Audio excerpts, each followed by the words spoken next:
Hello, Mr. Taylor. This is Audrey Stark, over at Ace Corporation. Thank you for this afternoon. Hey, good evening. Likewise. I know you're very busy. Thanks for taking the time. We're seriously considering doing business with Ace Corporation at the moment. I hope we can continue this relationship. Please, no need for formalities. We're practically friends after today. Right, Mr. Taylor? Or may I call you William? Sure. So, what can I do for you? Was there something in our negotiations you were specifically concerned about? Come on. Let's put all that business stuff aside. William, no more business. This is private time. Yes. Well, I suppose it is. So, what's this about? This Sunday, I'm free the whole day. How about you, William? Our company is off on that day, but... Which means you are free the entire day. I know this really nice cafe near the station and... Would you like to go there with me? Excuse me? Why would I do that? Well, it's a nice place. I just thought you'd enjoy it. After that, we could do a little shopping at the nearby department store. In the evening, we could enjoy a meal at a French restaurant, I know. Do you like French cuisine, William? I do enjoy French food on occasion, but why would I go out to dinner with you on my day off? Is this like a business dinner or something? Oh, come on, not business. This is a date. I'm asking you out on a date. We're practically lovers, right? Wait. Huh? You know, I really wanted you to ask me out, but you're still young, so I figured you weren't very experienced with such things, so I took the liberty of asking you out myself. Okay, so Sunday, 11 a.m. in front of the station. Are you okay with that? Stop right there. What do you mean by lovers? I just met you today, Miss Stark, and for the first time. That's love for you, William. Time is of no significance.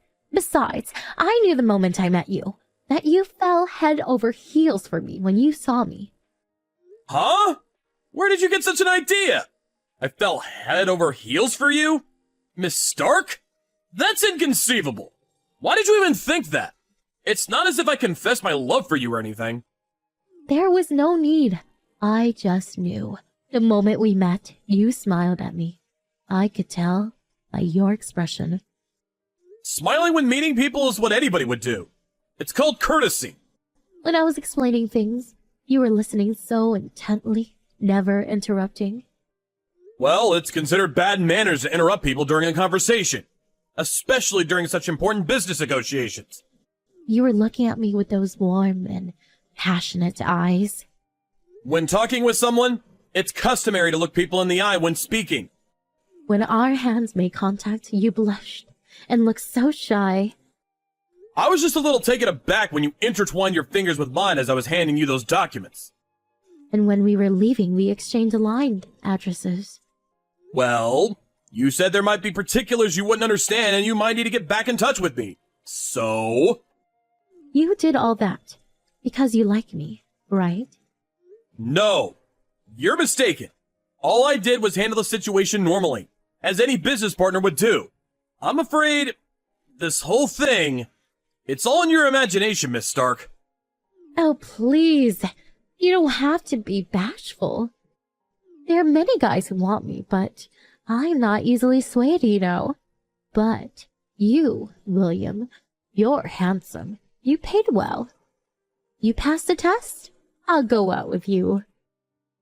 Please, you got this all wrong. I really don't want to continue this conversation. I know I really shouldn't say this, but Miss Stark, you do realize you're twice as old as I am. Aren't you even a little embarrassed to be doing something like this? My heart is still at 18. Don't you worry. Besides, age difference is insignificant in this day and age. I really can't go along with this. And I'm going out with someone that I plan to marry soon. So, obviously, I cannot go out with you. Sorry. What? Are you two-timing me? I demand that you break up with this nobody. I guarantee you that I am way better. I insist you go out with me. You're out of your mind! No! I'll pass. Are you sure about that? You refuse in our business negotiation? And right here. What do you mean by that? Simple. If you don't go out with me, no deal. You make the wrong decision and you might just get fired. So, what are you going to do? All right, I understand. Can you allow me a little time to consider it? I'll give an answer tomorrow regarding the current situation. Finally came to your senses. You should have just said yes from the get-go. I'm expecting a favorable response. William!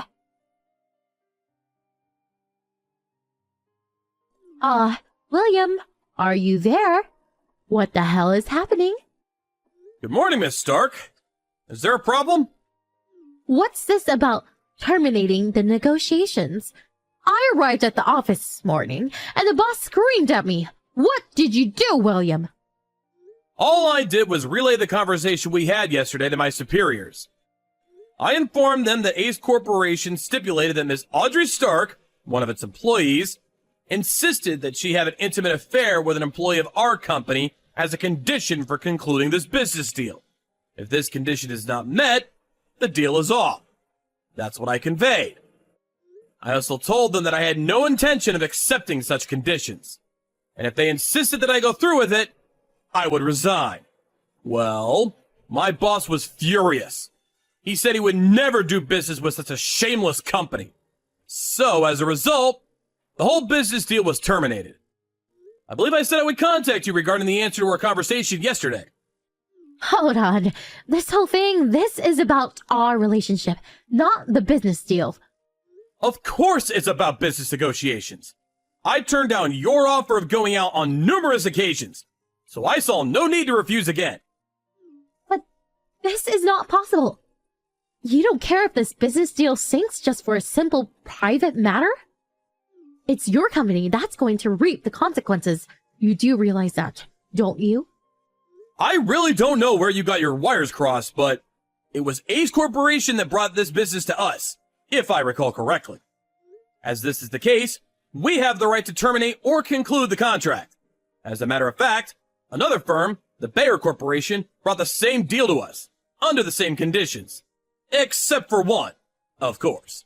So, if we lose this deal, it really does not faze us at all. I never said we would axe the deal. If you didn't go out with me, it was just a joke. It was just a slip of the tongue. I didn't mean to threaten you or anything. You took it all wrong. You say it's a private matter, but I negotiated with you in good faith, thinking that you represented the Ace Corporation.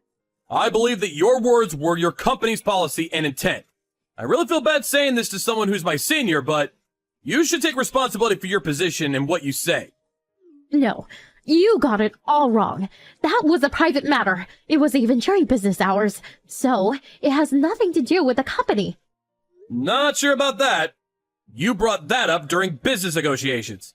So, we came to the conclusion that Ace Corporation was part of this all along.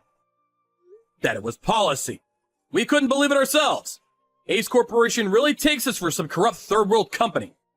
Please, William, come on. This is all just one big misunderstanding.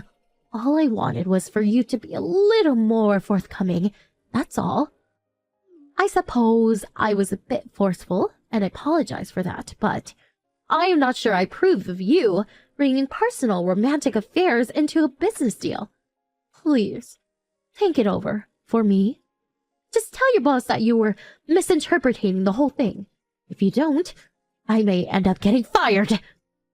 Miss Stark, I really can't understand what you're getting at. I was emotionally traumatized by your remarks yesterday and today.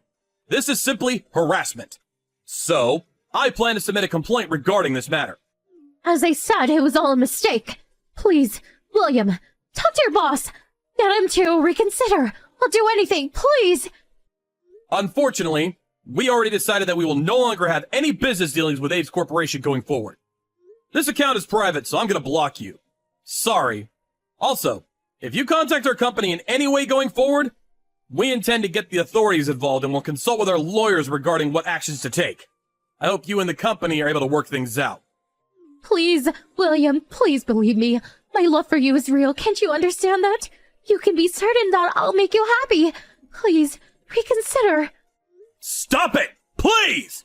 This is really getting on my nerves. Honestly, I despise people like you who never take the time to listen to others. Huh? Despise? Yes, that's right. I despise you! I never want to deal with you again! You're not serious. I pray for your success. Goodbye. After that unfortunate conversation, Miss Stark visited the company accompanied by her boss and her parents to apologize. But Miss Stark just would not apologize for her shameless behavior, insisting that I was her lover. She was in such hysterics that she ended up hitting my boss, and subsequently, the cops were called and she was escorted out of the company. Both my boss and I were furious, and we seriously contemplated suing Ace Corp, but Miss Stark's parents and her boss apologized profusely, and we eventually relented. We agreed on a financial settlement and a promise that they would keep a close eye on her and keep her from acting out her urges. I heard that Miss Stark eventually got fired and subsequently moved back in with her folks. Evidently, she's working to pay off the settlement her parents were forced to pay.